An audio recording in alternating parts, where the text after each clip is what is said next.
regroup and figure it out.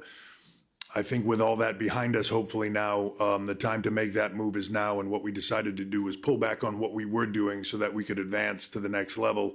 Sometimes tough to do at the same time. So I think you'll see NXT Europe. And as I mentioned the other day in some interviews, I think the long-term goal in that is to be in markets all around the world with product that eventually can be competing against each other, World Cup type scenarios that are feeding into Raw, to SmackDown, and to WrestleMania. As far as the events go, when you put 62,000 fans going crazy like you had tonight in a stadium like this, it's hard not to want to do it again. And it's hard not to want to do it in a lot of different places that I think we will get this same type of reaction to. So there are a lot of markets in the world. There are a lot of stadiums in the world. There are a lot of places. So one thing about WWE, there is not a place on this planet, and I've been to most all of them. I've been fortunate enough to, in my career, to go to all of them. There's not a place on this planet that doesn't know WWE, that WWE superstars don't go there and have fans all over them.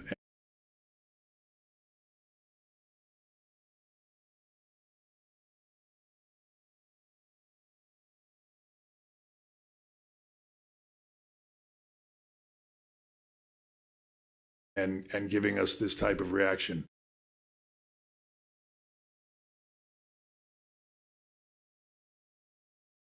That is amazing. We want to go see those fans. We want to get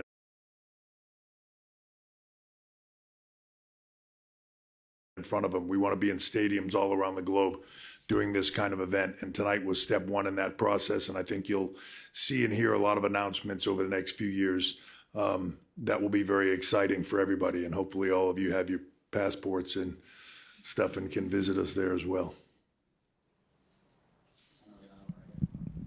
Hi, Paul. It's oh dear, that was worse than I thought. I'm guessing there's probably roughly 40, 50,000 sound like that right now. I started a Dominic chant earlier and it went weird. Tom Campbell from Cultaholic. What's the future of the Clash at the Castle IP?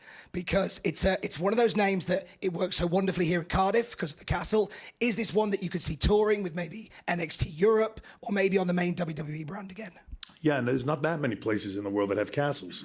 So it's a bit limiting in that, but Clash of a lot of different places works.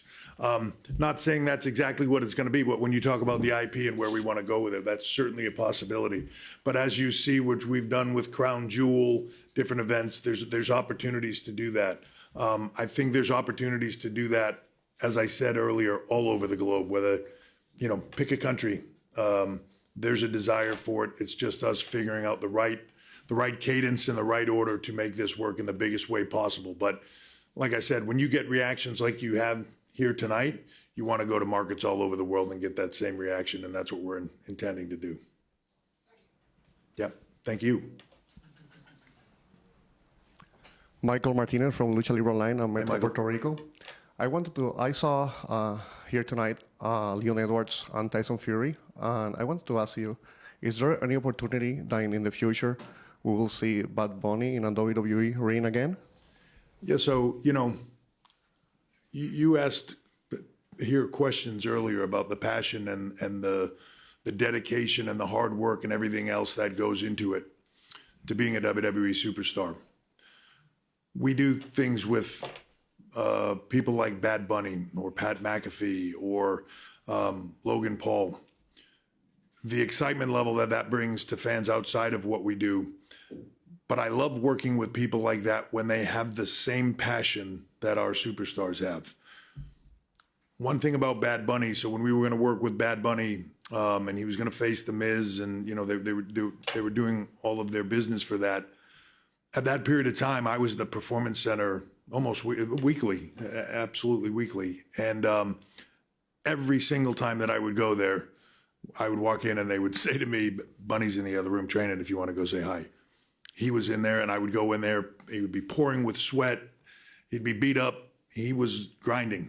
When we talked to him about that event, he went and got himself a house in Orlando, lived there, came to that Performance Center every single day. People talk about Logan Paul. I talk to Logan Paul on a regular basis. You don't get as good as he is, as good as Bunny is, that quickly, that fast, without putting in the dedication and the hard work.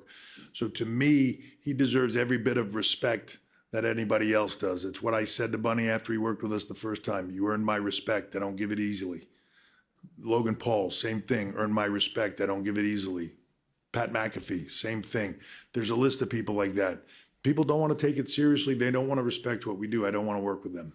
But when it's somebody like Bad Bunny, absolutely. So, little bit of a spoiler. He and I are going to have a conversation very, very soon. It's already scheduled. We're going to go and see what's available. Biggest music star in the world. So let's go. Hi, Paul. Josh here for Sport Bible. Just wanted to get your thoughts on the crowd and how they kind of played a part in the show tonight.